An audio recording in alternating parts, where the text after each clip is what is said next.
Moi, je m'appelle Mathis, j'ai 19 ans. C'est vrai que dès que tu arrives à peu près à du 1K Days, J'avais aucune compétence. là, toi, tu as un projet précis. Et c'est un peu dur d'aller chercher les bonnes informations à gauche ou à droite. Par exemple, le CTR, c'est le KPI primordial. Et je pense que j'ai jamais avancé aussi. Déjà, merci d'être venu, d'avoir accepté la petite invitation. Au moins, le but, c'est de partager vraiment avec la communauté YouTube comment se passent les accompagnements, comment se passe le coaching, comment toi, tu reçois les informations et comment toi, derrière, tu vas les appliquer. Je te présente Mathis. C'est récemment qu'on a commencé à travailler ensemble. Tu as un projet assez précis. Je te laisse me dire un petit peu, toi, quel est ton projet et ce que tu veux faire. Moi, je m'appelle Mathis, j'ai 19 ans et là, à l'heure actuelle, j'avais aucune compétence. Je m'étais un peu renseigné à gauche, à droite pour avoir un peu un plan plus large de ce qu'était le e-commerce parce que beaucoup de gourous, entre parenthèses, disent, des promesses, des millions d'euros. Enfin, c'est très vaste. Il y en a beaucoup et c'est un peu dur d'aller chercher les bonnes informations à gauche ou à droite pour savoir quelle stratégie ou même quel produit lancer. Donc j'étais un peu largué à la mer. Et justement, je suis tombé du coup sur Pierre qui m'a fait un message justement sur Instagram. On a discuté un petit peu. Et j'étais hésitant parce que comme j'ai expliqué beaucoup de gourous, donc je me suis un peu renseigné sur lui. J'ai regardé ce qu'il faisait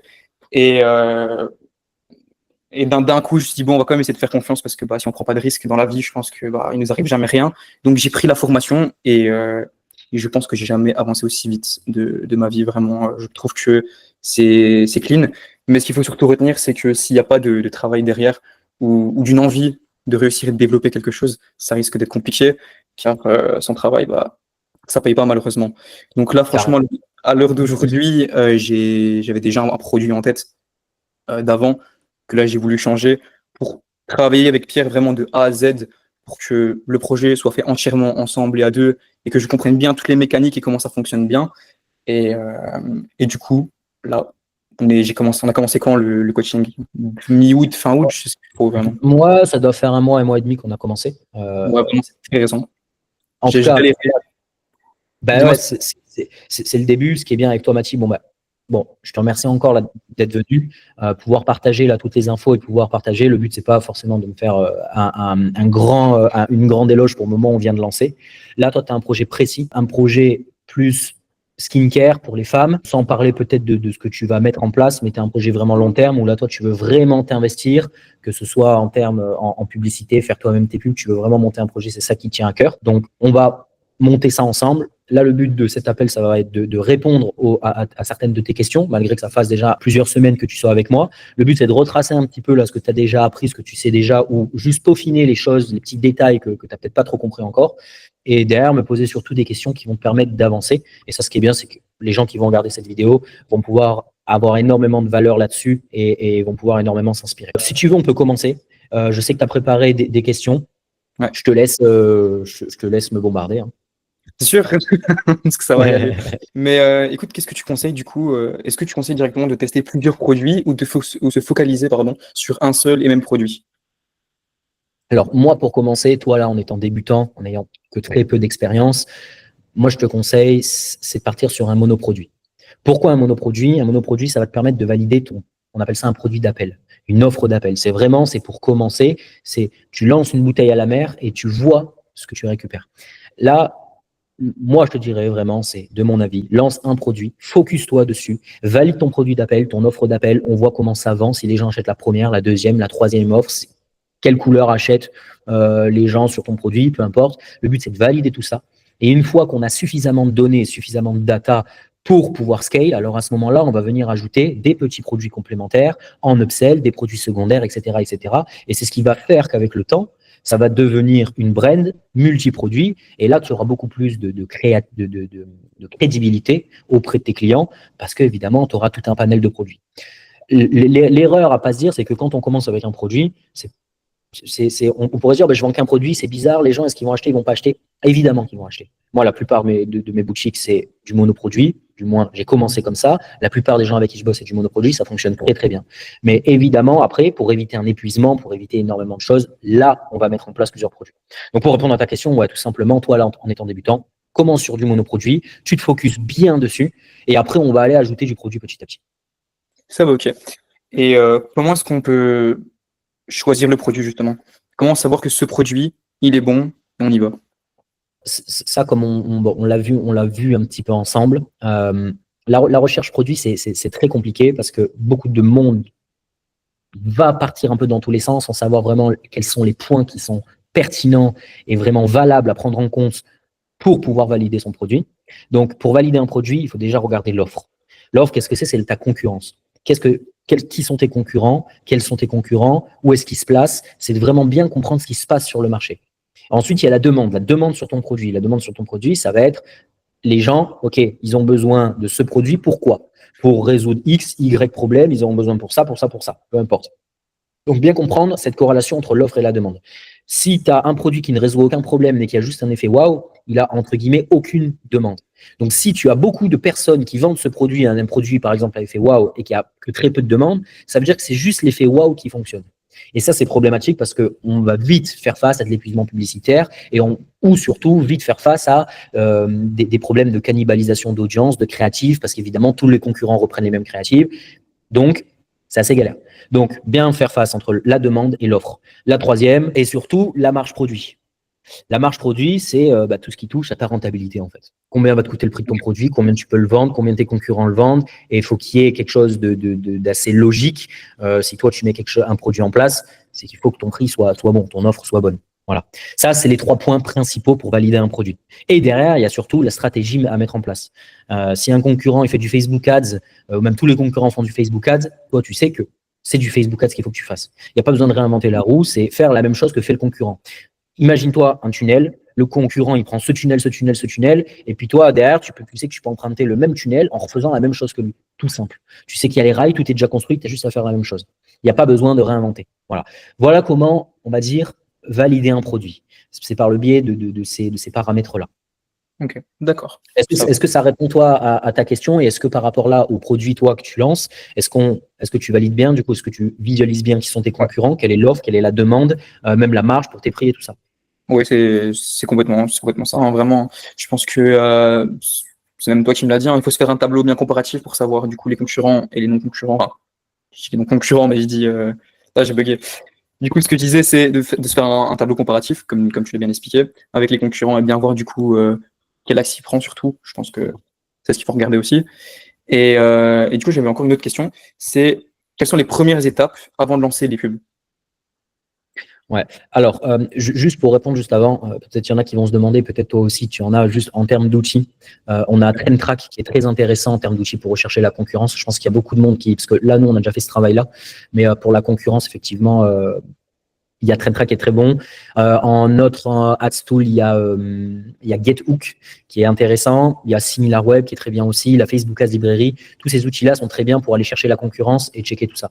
On peut même s'amuser aussi à screen le produit. Ça, je crois que on l'avait fait ensemble, de screen le produit. Tous les produits des concurrents qui ressemblent, tu screens, t'envoies dans Google Images et direct, ça s'affiche tous les concurrents qui existent sur ce même produit. Ça, c'est intéressant parce que c'est des strats pour trouver tous tes concurrents et derrière, tu as un visuel global de tout ce qui se passe sur le marché. Voilà. Ta question, c'était du coup, pardon? Les premières étapes avant de lancer les pubs, du coup. Les premières étapes avant de lancer les pubs. Alors, si on doit parler vraiment macro sur le produit, sur le projet dans sa globalité, on valide le produit. Donc déjà, on valide le produit ensemble. Le but, c'est de comprendre exactement tout ce qui se passe sur le marché, comme je l'ai dit avant. Ensuite, quand on valide ça, on va demander au fournisseur la marge, la rentabilité. Le but, c'est que notre fournisseur, il nous dise, OK, là, nous, on peut le toucher à temps. Nous, il faut que ça colle avec la marge qu'on veut se faire. Si tout colle, après là, on entame la création de la boutique. Toi, tu en es à ce moment-là, à ce stade-là, création de la boutique, développement de la boutique. Le but, c'est que la boutique soit bien faite et bien optimisée. Comme ça, après, on s'occupe de la partie publicitaire. Donc, tout ce qui est créatif publicitaire. Et une fois qu'on s'est occupé de la partie publicitaire, on fait le paramétrage de nos campagnes et on lance les campagnes. Ça, c'est pour une stratégie Facebook Ads. Après, si sur la stratégie, par exemple, tu veux faire du marketing d'influence, vraiment full influenceur, bon, ben là, après, il faut s'entraîner à faire des scripts ou même, par exemple, là, toi, tu veux faire du UGC. Donc, UGC, influenceur, on va dire que c'est similairement proche. Le but, c'est de travailler sur des scripts, travailler vraiment bien sur comment tu vas travailler avec lui, quelles sont les consignes que tu vas lui donner. Le but, c'est de lui faire clairement un kit média où la personne, quand tu la contactes, vous passez la collaboration est acceptée, tu lui envoies ton kit média. Avec ce kit média, le but, c'est qu'elle soit au carré et qu'elle sache exactement l'influx, qui tu es, quelle est ta marque, qu'est-ce que tu proposes, quel est ton concept, qu'est-ce que c'est ton produit, là par exemple tu vends une crème, il y a quoi comme ingrédient dans cette crème, etc. Et tu lui donnes aussi les consignes, le ton, la tonalité, l'humeur qu'elle doit avoir sur les vidéos, si tu veux quelque chose d'authentique, etc. Toi dans ton cas, on lui laisse un petit peu plus de champ libre au créateur UGC, parce que toi derrière tu vas poster sur Instagram et le but ça va être de créer une communauté tout autour de ton produit.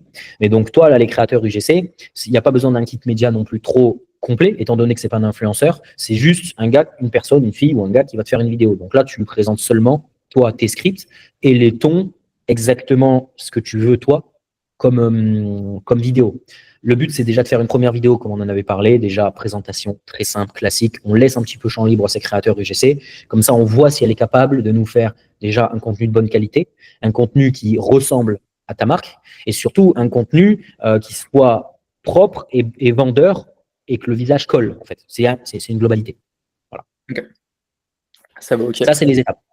Ok, donc est-ce que tu conseilles directement au début de passer par des UGC, donc par des créatrices UGC, ou de faire son contenu soi-même?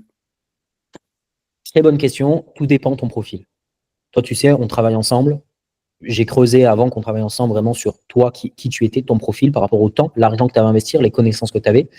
Et toi, tu as un profil qui est justement apte pour pouvoir faire ton propre contenu. Par contre, tu vends un produit pour femmes, donc ça ne peut pas être toi qui fais ton propre contenu. Tu as aussi le budget pour faire. Donc, toi, tu as les deux choix qui s'offrent à toi. Soit tu payes des UGC qui te permettent de faire un travail de qualité et faire exactement ce que tu veux, soit tu peux le faire toi-même, peut-être avec des proches, avec quelqu'un, parce que tu peux tout faire. Tu as le temps et l'argent pour le faire. Quelqu'un qui, là, si on doit plus parler en termes par rapport à la vidéo que je suis en train de faire, pour YouTube, quelqu'un qui n'a pas le temps et qui a le budget, évidemment, qu'il va aller sur du créateur UGC.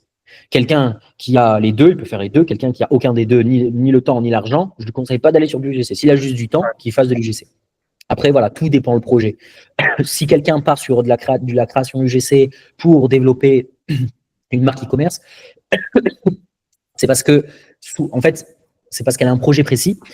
Ou alors, sinon, je conseille, c'est petit disclaimer, c'est qu'en général, si on part sur une stratégie de media buying, par exemple sur Facebook Ads, on va éviter d'aller faire de l'UGC directement. Avant de faire du 2, 3 KDI, on ne fait pas nos propres créatives.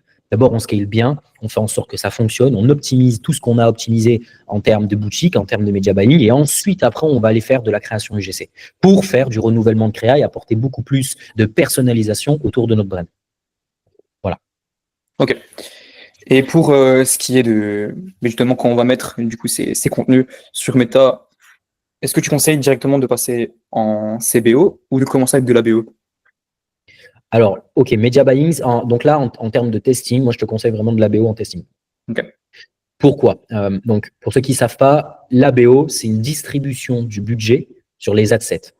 La CBO, c'est la distribution du budget sur la campagne. Pourquoi en testing, on va distribuer le budget sur l'adset? Parce que notre objectif, ça va être de tester une audience, mais surtout des créas. Il y a quelques années, avant, on allait plus tester des audiences avec des centres d'intérêt, des données démographiques, et on testait surtout des audiences avant la créative. C'est-à-dire qu'on faisait un paramétrage Facebook pour tester une audience et voir quelle audience était la plus intéressée pour notre produit. Là, à l'inverse, à l'heure d'aujourd'hui, l'algo a vraiment évolué. Et donc, on lance en ABO en broad. En broad, ça veut dire un ciblage très, très large. Et ce qui nous permet de tester vraiment que nos créatives. On teste en trio nos créatives pour comprendre quel est l'angle marketing, quelle est l'accroche, qu'est-ce qui intéresse notre potentiel client sur nos créas, sur notre produit, etc. Ça, c'est la chose très simple. Pourquoi on ne teste pas de la CBO? Parce que, en fait, on va tester en fait en CBO sur 2-3 adsets, sur différentes créas. On aura des datas beaucoup moins précises et on ne saura pas exactement qu'est-ce qu'on regarde. Si le budget il est distribué sur 15, par exemple 80% sur un adset et 20% sur 10% sur l'autre et 10% sur le dernier, nous-mêmes, on ne sera pas capable de comprendre quels sont les créas qui fonctionnent le mieux, quel est notre axe marketing qui fonctionne le mieux. Et donc ça, c'est problématique. Donc pour avoir vraiment une organisation et une méthodologie claire dans notre testing, il faut absolument lancer en ABO pour avoir une vision globale et un budget réparti de nos dépenses sur nos publicités pour voir qu'est-ce qui fonctionne le mieux. Ok. Voilà. Si je dois te répondre à la suite, le scaling, après évidemment, quand tu as des créas qui fonctionnent bien, plusieurs adsets avec des créas qui fonctionnent bien, tu regroupes tous tes winners et tous tes winners, la crème de la crème, tu l'envoies dans une CBO et c'est ta CBO qui va décider de dépenser sur les créas qui, pour lui, pour l'algorithme, semblent les plus pertinentes. Ok, ça, je pense que ça me semble clair. Mais du coup, C'est quoi le budget minimum pour tester correctement au tout début quand on n'a encore rien lancé? Moi, je te dirais, si tu envoies, par exemple, tout dépend comment tu testes. Si, par exemple, tu testes bon, ça, on en reparlera quand on lancera. Il y a plusieurs stratégies possibles en fonction de ce que tu veux faire, en fonction des différents angles marketing que tu veux mettre en place. Si, par exemple, on va tester un angle marketing vraiment précis, on va faire 3 adsets, et dans ces 3 adsets, on va mettre une créative dans chaque adset pour tester vraiment les 3 créatives proportionnellement. Si on teste différents angles marketing, là, on va plutôt aller chercher 3 adsets différents avec plusieurs créatives dans chaque adset. Et donc ça implique que le budget varie. Si on fait la stratégie numéro 1 ou une créa par adset, on va mettre au minimum 25 € par adset, donc 75 € par jour, parce qu'on va tester 3 créatives. Si on va tester plutôt 3 adsets avec plusieurs créas dedans, moi je te dirais c'est au moins 50 € par adset à l'intérieur, donc 150 € par jour. Okay. Si on teste qu'un seul adset avec plein de créas dedans, pourquoi pas. Voilà, il y a des différentes stratégies en media buying, il n'y a pas quelque chose de vraiment précis, il n'y a pas une stratégie standard qui fonctionne mieux qu'une autre. En tout cas, moi, c'est pour mon expérience à moi. Donc, je te dirais, si tu as par jour entre 50 et 120 € à peu près, c'est déjà bien pour tester. Ok, ça va. Et en général, on teste sur 48 heures. 48, 72 heures, tu as déjà des bonnes réponses sur du testing. Donc, 48, 72 heures, ça te fait dépenser entre 150 et 360 € à peu près. Voilà. Ok, d'accord. Et du coup, de là, on sait si on laisse ou pas. Et du coup, c'est ma prochaine question. C'est quoi les chiffres que tu vas venir voir qui te dit, ouais, je dois couper cette ad? À quel moment on sait qu'il faut la couper? Alors, là, pour ça, tu as des métriques qui s'appellent les KPIs. Tu verras quand tu vas préparer toutes tes campagnes que tu vas lancer, tu as des métriques qui s'appellent les KPIs. C'est des métriques qui te permettent d'analyser tout ce qui fonctionne et tout ce qui ne fonctionne pas, enfin, chaque petit paramétrage de ce que tu as lancé. Tu vas pouvoir voir le nombre de vues sur tes publicités, le coût par clic que te coûte un client pour venir sur ta boutique, le coût par 1000. Le coût par 1000, c'est le nombre, combien tu payes d'argent pour 1000 vues. Par exemple, tu vas payer 10 € pour avoir 1000 vues sur ta publicité. Sur ces 1000 vues, tu vas avoir peut-être 100 clics, tu vois. Donc, ces 100 clics vont te coûter 1 € ou 10 €. Tout dépend combien tu payes. Voilà, je n'ai pas les calculs vraiment en tête. C'est pas pour te donner, mais surtout pour expliquer. Donc, voilà. Après, tu as des CTR. Les CTR, ça va te donner en fait le pourcentage de clics qu'il y a sur ta pub. Et donc, tout ça, après, moi, tu verras, j'ai standardisé quelques stats pour te montrer déjà le minimum que chaque stat doit avoir pour comprendre ce qui est bien et ce qui n'est pas bien. Par exemple, le CTR, c'est le KPI primordial qui te permet de comprendre si tes créatives sont pertinentes ou non. Si par exemple ton KPI CTR il est à moins de 2,5, on sait que tes créatives, elles sont peut-être pas assez performantes. Donc, si on n'a pas assez, si par exemple on teste pendant 48 heures et qu'on a des CTR qui sont à moins de 2,5 au bout de 48 heures, là on pourra se poser la question et se dire, ok, si nos CTR sont si bas, c'est que nos créatives ne sont pas assez pertinentes. Donc, potentiellement, il va falloir analyser d'autres KPIs avec le hook rate, par exemple. Le hook rate, c'est combien de pourcentage de personnes, combien de personnes regardent les 3 premières secondes de ta vidéo. Et sans te dire vraiment dans les détails, mais en fait, petit à petit, avec tous ces KPIs, tu vas pouvoir lire ce qui coince, ce qui fonctionne bien, ce qui ne fonctionne pas. Donc, par exemple, là, les KPIs que je viens de te donner, c'est particulièrement pour les créatives. Et après, tu vas pouvoir voir aussi les KPIs sur ta boutique. Le nombre d'ajouts au panier, le nombre d'étapes de paiement, le nombre d'achats, ton taux de conversion et tout ça, ça va te donner énormément de réponses qui vont te permettre de comprendre, OK, est-ce que mes créas sont bonnes? Est-ce que mon site est assez optimisé? Est-ce que mon produit est intéressant? Qu'est-ce que je peux faire pour que ça fonctionne mieux, pour que ça fonctionne tout court? Qu'est-ce qu'il faut que je fasse pour scaler, etc., etc. Donc, tu auras toute une tonne de métriques que tu pourras lire et que je t'apprendrai à lire. Ok. Voilà. Bah, est-ce que ça répond bien à ta question? Ça répond, ouais. Franchement, ouais, c'est clean. Rien à dire. Quand on lancera, on aura bien le temps d'en reparler, mais tu verras, c'est vraiment pas compliqué. Je sais pas si tu es plutôt littéraire ou plutôt matheux, je sais pas. Oh, les deux. S'il faut apprendre les deux, je suis les deux. Mais je suis pas plus un que l'autre. Vraiment, je suis. J'essaie d'être un peu tout. T'as raison, c'est bien. Parce que même en termes de littéraire, il faut vraiment éviter les fautes sur tes boutiques. Ça, c'est des trucs que je vois régulièrement, mais des fois, il y a des petites fautes à la con qui peuvent vraiment ralentir l'expérience client. Surtout là, toi, tu vas vendre à une niche assez spécifique, donc il faut vraiment pas qu'il y ait de fautes. Mais il faut aussi que tu sois matheux dans la partie analyse de KPIs, parce que c'est vraiment ça qui va te permettre d'optimiser ton budget. Parce que des fois, si on laisse tourner des pubs alors qu'on ne devrait pas, tu vas perdre ton argent. Et si des fois, on devrait scale alors qu'on ne le fait pas, tu vas pas gagner, tu gagneras pas assez d'argent. Donc, ça va dans les deux sens. Voilà. Ça va. Et écoute, j'avais une question parce que du coup, comme tu m'as dit, oui, c'est des calculs que tu m'expliques avec du coup, le CPC, CPA, CTR. Et est-ce que tu as un tableau Excel qui te permet directement de taper les coordonnées que tes ads font et qu'elle te donne directement le calcul? Ou est-ce que tu fais tout manuellement? Alors, C'est une bonne question. Déjà, sur Facebook Ads, en fait, tu as toutes les stats et tu peux les afficher jour par jour. Donc, tu n'as pas besoin de sortir forcément un Excel de tes KPIs. Tu peux les avoir directement dans Facebook. Ok. Voilà. Il n'y a pas de calcul vraiment à faire. Les seuls calculs à faire, ça va être plus pour calculer ton CPA break-even, donc ton coût par achat break-even. Ton coût par achat break-even, qu'est-ce que c'est? C'est combien tu peux dépenser de publicité maximum pour ne pas perdre d'argent. Exactement.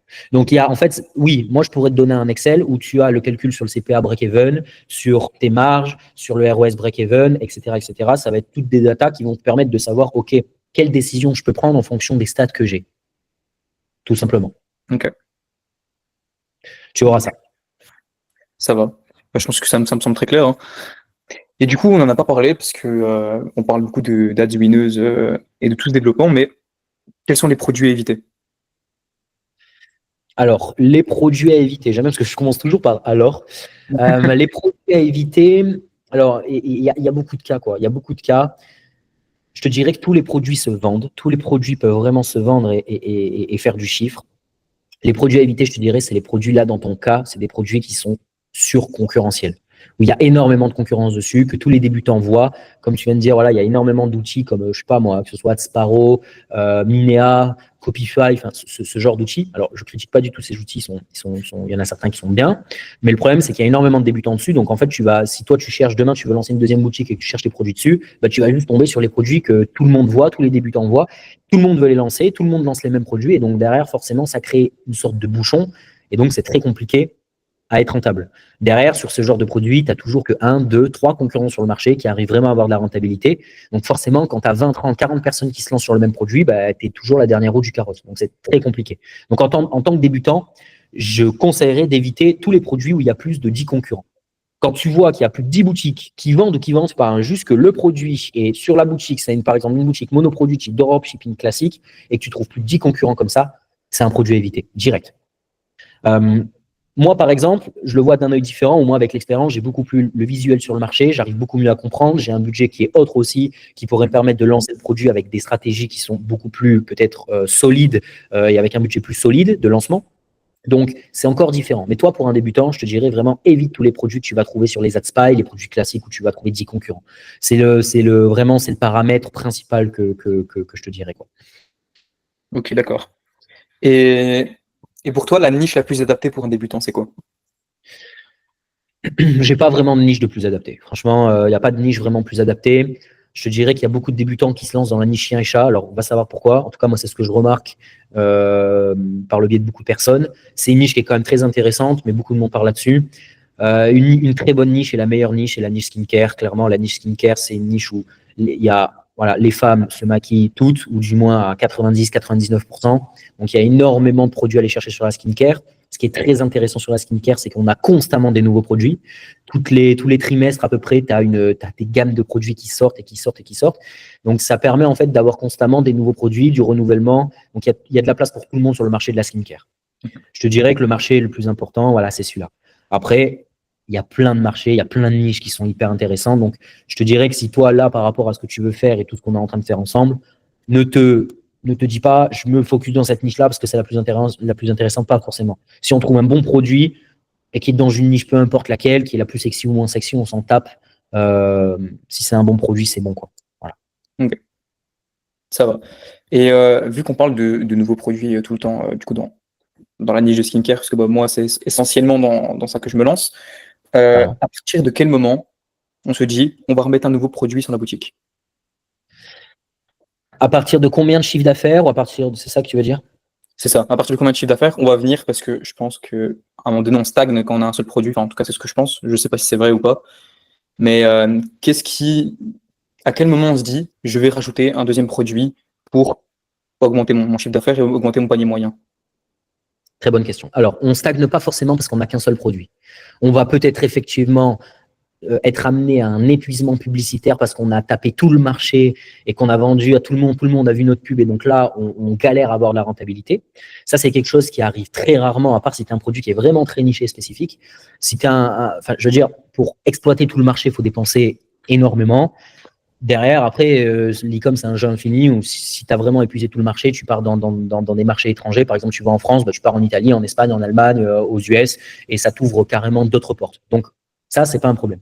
À partir vraiment de quel moment tu vas ajouter d'autres produits, je te dirais que dès que tu arrives à peu près à du 1K day et que tu as vraiment validé ton offre, validé ton produit, là, à ce moment-là, tu peux te dire, OK, comment je peux mettre en place quelque chose pour augmenter mon AOV? Comment je peux mettre en place un nouveau produit potentiellement, qui peut me permettre d'augmenter mon panier moyen. Tout simplement, tu peux rajouter un upsell, par exemple, avant achat, après achat. Avant achat, ça peut être un pop-up qui s'affiche avec fréquemment acheté ensemble. Et là, tu as un petit produit qui s'affiche à 10 balles, 15 balles, 20 balles en fonction de ce que tu vends. Et les gens l'ajoutent au panier, ça permet d'augmenter ton panier moyen. Ou même après l'achat, dès que les gens ont acheté, hop, ils ont la possibilité d'acheter un produit avec une réduction de malade ou peu importe. Et donc, ça permet aussi de gonfler le panier moyen. Ça, pour moi, c'est la première étape à mettre en place. Et donc, la première étape à mettre en place quand tu rajoutes un deuxième produit sur ta boutique. Okay.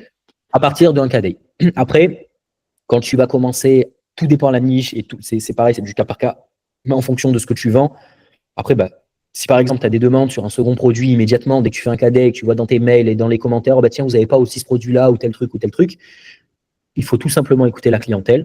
Tu vas rajouter ton produit. Si les gens le demandent, c'est que finalement, ils le cherchent aussi. Donc, s'ils le cherchent sur ta boutique, tu peux leur apporter une réponse en leur donnant accès à ce produit. Donc, tu rajoutes un deuxième produit. Moi, je resterai quand même assez ferme sur le fait que tant que tu ne fais pas un KD, ça ne sert à rien de rajouter trop de produits derrière. Ça va juste venir complexifier ton offre et ça peut vite venir cannibaliser en fait ton offre numéro 1 parce que les gens vont s'intéresser à ton offre numéro 2 et les gens à l'heure d'aujourd'hui, ils n'ont plus aucune concentration. Il y en a, ils sont dans le métro sur ta boutique et ils ont juste 3 minutes pour regarder ou même moins. Et donc, des fois, quand tu leur fais voir trop de choix, trop de produits différents, derrière, ils peuvent partir, ne pas passer à l'achat et complètement t'oublier. Alors, si tu n'avais qu'un seul produit, qu'une seule offre, ça aurait beaucoup mieux pris. Je te donne un exemple concret. Moi, ce que je te conseille là sur ton produit, bon, là, ce ne sera pas le cas pour toi sur les produits que tu vends, mais par exemple, tu vends des t-shirts. Si tu vends des t-shirts, évite de mettre 6, 7, 8 couleurs. C'est beaucoup trop. En fait, les couleurs, on croirait que ça fluidifierait l'expérience d'achat parce que le client se dit, tiens, j'ai plus de choix de couleurs. Mais en fait, ça va juste ralentir l'expérience d'achat de ton client parce qu'il va prendre beaucoup plus de temps à choisir le produit qu'il doit acheter. Donc, concrètement, le mieux, c'est de mettre 2, 3, 4 couleurs vraiment au max. Ça permet vraiment que le client, OK, il a ses 4 couleurs, il a immédiatement sa couleur favorite, il n'hésite même pas, il achète et il achète. Enfin, il ajoute au panier et il achète. Il y a que toi qui auras conscience en fait des couleurs qu'il y a de dispo, mais lui, quand il arrivera sur ta boutique, il ne dira pas qu'il y a d'autres couleurs de dispo. Par contre, avec le temps, là, tu vas avoir peut-être du 1KD, là, ça va commencer à vraiment à tourner, tu vas pouvoir commencer à scale, et là, tu vas te rendre compte qu'il y a un quart de tes mails qui concernent en fait le fait qu'il n'y a pas ton t-shirt qui est orange. Et donc là, à ce moment-là, OK, tu te rends compte qu'en fait, il y a 15% de gens qui n'achètent pas, ou du moins 10% de gens qui n'achètent pas, 5% de gens qui achètent, mais ils achètent d'autres couleurs. Donc, tu perds 10% de clientèle, donc potentiellement ajouter la couleur orange pour qu'il y ait plus de ventes. Ok, d'accord. Okay. Et donc là, si on doit prendre l'exemple parfaitement sur ton produit qui est plus de la skincare, on reste, il n'y a pas de couleur, mais ne proposons pas différentes gammes de produits. On propose une gamme de produits avec un axe marketing précis. Et puis, avec le temps, petit à petit, on va voir ce qui intéresse, ce qui n'intéresse pas. Et on va venir après complémentariser ton offre avec peut-être, tu vois, une brosse, avec un truc exfoliant, avec un bandeau, un truc de maquillage, peu importe. Mais ça va être des petits upsells qu'on va venir ajouter pour gonfler ton panier. Ma question, elle est là, du coup, c'est comment savoir quel produit, parce que moi, du coup, comme c'est pas un vêtement, on va prendre l'exemple d'un gloss. Imaginons que je prends un gloss. Je prends un gloss avec des paillettes. Je me doute bien que par la suite, on va ajouter un gloss où il n'y a pas de paillettes, où il est un petit peu plus rouge. Enfin, dans ces eaux-là.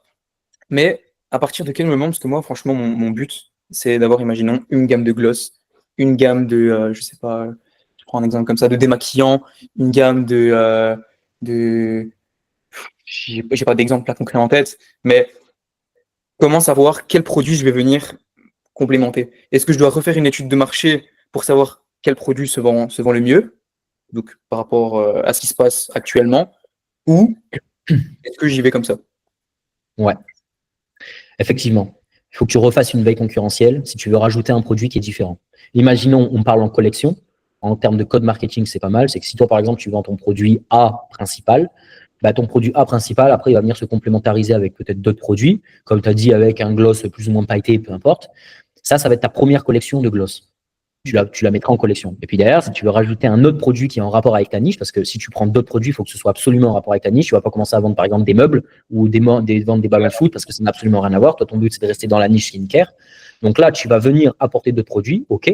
Donc à ce moment-là, il faut faire une veille concurrentielle sur ces autres produits-là et que tu vas venir rajouter ensuite et qu'après, là, tu vas relancer des nouvelles campagnes de pub et te servir de la légitimité que tu as actuellement sur ton premier produit pour vendre ton deuxième produit. Si les gens te font confiance sur le premier produit, en général, et qu'ils sont habitués avec ton premier produit, il y aura beaucoup moins de mal à les reconvertir sur un second produit qui est complètement différent. Par exemple, ça peut être je sais pas moi, là tu parlais de gloss, on se met à vendre des mascaras. Bon, c'est un produit qui n'a rien à voir, qui est lié à la skincare, mais s'ils aiment ton gloss, pourquoi pas, ils se laisseront tenter par le mascara. Il faut quand même faire une veille concurrentielle pour comprendre ce qui se passe quand même sur le marché et pas lancer un produit mascara, par exemple, qui est complètement saturé. Mais derrière, on peut proposer un mascara avec un axe marketing, un angle marketing bien spécifique et qui permettra de se différencier de la concurrence. Et en se servant de ta légitimité, ça permettra de le vendre très facilement. Ok. Je pense que ça me semble très clair. Donc, je pense que voilà, je pense qu'en termes de mes questions, je pense que j'ai dit à peu près tout ce que je voulais. Mais je réfléchis, mais sur les questions que ici. Hop. Moi, c'est pas mal. J'avais pas noté de questions vraiment particulières. Je pense qu'on a fait le tour. En tout cas, là, si toi, c'est good pour toi. Là, toi, dans ton projet, c'est cool, tu avances bien. Ça fait maintenant quelques semaines là qu'on est ensemble. Donc, il faut avancer méthodiquement. Tu as vu l'organisation qu'il y a. Derrière, toi, là, tu es vraiment dans l'étape de partir sur de la création UGC. Donc, contacte bien tous ces créateurs. Trouve-toi bien ta créatrice. Là, je sais qu'elle va bientôt recevoir les produits. Donc, le but, ça va être de voir déjà une première vidéo, ce que ça donne. Et puis après, on va venir travailler ce premier contenu pour voir, OK, qu'est-ce qu'on peut faire pour faire d'autres vidéos qui soient vraiment bien. Il y a une possibilité sur laquelle je voulais te parler. On peut potentiellement dire à la créatrice UGC de ne pas nous faire des vidéos, mais de nous faire simplement que des b-rolls. Les b-rolls, qu'est-ce que c'est? Ça peut être que des petits passages, en fait, qu'on va lui demander. Et derrière, c'est nous qui faisons le montage. Par exemple, on peut faire des b-rolls déjà très visuels. C'est-à-dire, quand elle applique le produit, quand elle l'utilise, quand elle l'ouvre, quand elle fait un unboxing, etc., etc. Le but, c'est d'avoir visuellement un produit quand il est en application, un produit en mode déco quand il est posé sur la table, un produit, voilà, la globalité. Après, derrière, on peut lui demander des b-rolls où elle fait, par exemple, 5 hooks différents. Ça va être 5 hooks de 3 secondes différents. Et derrière, après, ça peut être 5 cœurs de vidéo qui durent 20 secondes, un petit peu en one shot, où elle parle du produit. Et ça, ce qui est bien, c'est que elle peut nous faire un prix où on fait un packaging un pack de vidéos comme ça. Et comme ça, toi, derrière, ça te permet d'avoir plein de hooks, plein de cœurs de vidéo et plein de b-rolls différents sur lesquels tu peux vraiment t'appuyer et représenter ton produit. Voilà. Ok. En tout cas, si la première vidéo, on n'est pas vraiment satisfait du rendu, vu que là, tu as payé déjà pour 3 vidéos, on peut négocier. On lui dit, écoute, moi, la première vidéo, ça ne me convient pas. Les 2 prochaines vidéos, moi, j'aimerais bien qu'on fasse plutôt un pack où je veux X, Y, Z vidéos, tac, tac, tac, tac, tac, tu lui fais la liste. Et elle, de toute manière, tu lui expliques bien que ça lui prendra tout autant de temps parce que, en fait, elle va s'occuper de faire ta vidéo, de faire du montage, etc. Toi, tu lui dis que tu lui enlèves toute la partie montage. Juste, toi, tu lui demandes des micro-formats de vidéo. Comme ça, toi, tu t'occuperas du montage tout seul. Et ça aura beaucoup plus de pertinence parce que derrière, on est libre de faire ce qu'on veut et de moduler, de faire des match-up entre les vidéos et ça devient très intéressant. Ok, ça va, d'accord. Mais du coup, là, j'ai pas encore payé parce que moi, je lui ai dit que elle est encore du coup en vacances et quand elle revient, justement, elle voulait te payer. Et je vais lui faire un message ici pour avoir qu'une seule vidéo parce qu'au moins, comme tu m'avais expliqué, pour pas que j'ai 3 vidéos d'un coup et que les 3 soient mauvaises, que je me trouve avec, vu que je la paye 300 €, moins 300 € sur le compte bêtement, j'étais comme ça. Donc, ce que je me conseille vraiment de faire, c'est une vidéo. On voit si ça plaît, si ça plaît pas. Et par la suite, tu me conseilles quand même de moi-même gérer tout ce qui est, on va dire, modification, c'est vague. Ouais, montage, voilà, merci, j'avais plus le mot. Donc je me conseille après de juste demander des vidéos et faire des montages moi-même. Je pense que là, tu es en train de créer quelque chose de solide, tu es en train de créer quelque chose de concret. Et avoir des connaissances et de l'expérience dans le montage vidéo, c'est une très bonne chose. C'est que là, tu peux mettre à profit ton temps pour faire un peu de montage vidéo, justement apprendre cette compétence-là de faire du montage. Ça te permettra d'être encore plus pertinent et de savoir aussi exactement ce qu'elle propose, si c'est bien fait, si c'est mal fait. En général, si tu veux, on va déléguer les choses qu'on sait déjà faire. Donc là, toi, tu délègues une partie que tu ne sais pas faire, que ce soit le montage vidéo, filmer, enfin, faire de la création de contenu. Ça, tu ne sais pas le faire. Donc, pour avoir peut-être la main mise un petit peu sur ça, ça peut être intéressant d'apprendre à faire du montage vidéo pour être capable derrière de faire après des match-up, faire du renouvellement de créa, tout ça. Si tu sais le faire toi-même, mec, tu économises de l'argent, ça te prend un peu de temps, mais tu développes bien et derrière, ça permet d'avoir aussi du contenu qui est vraiment comme toi tu le veux. Ok. Surtout au début, quand tu fais pas d'argent. Après, quand tu vas commencer à scale et vraiment faire de l'oseille, tu auras des patterns, tu auras des datas qui sont précises, tu sauras exactement ce qu'il te faut. Et là, tu pourras te permettre de payer une personne peut-être un peu plus cher ou avoir la personne vraiment exacte que tu veux. Et donc là, à ce moment-là, c'est cette personne qui s'en occupe parce que toi, tu n'as pas le temps et parce qu'en même temps, on ne va pas se retrouver à faire nous-mêmes des montages.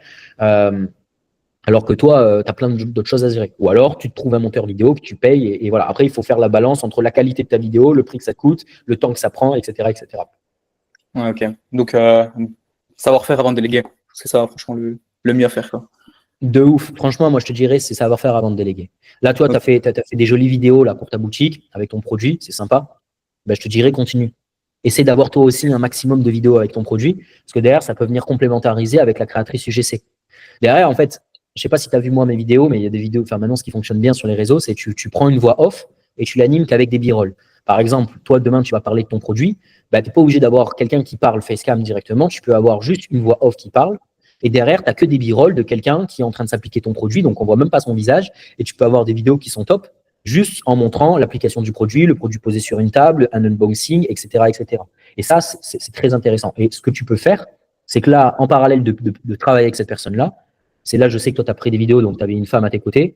Euh, Ouais. Tu utilises ton ami proche qui t'aide à faire ces vidéos-là en faisant que des b-rolls et tu t'entraînes après à ajouter une voix off. Tu peux utiliser Eleven Labs, c'est un bon outil pour prendre des voix off.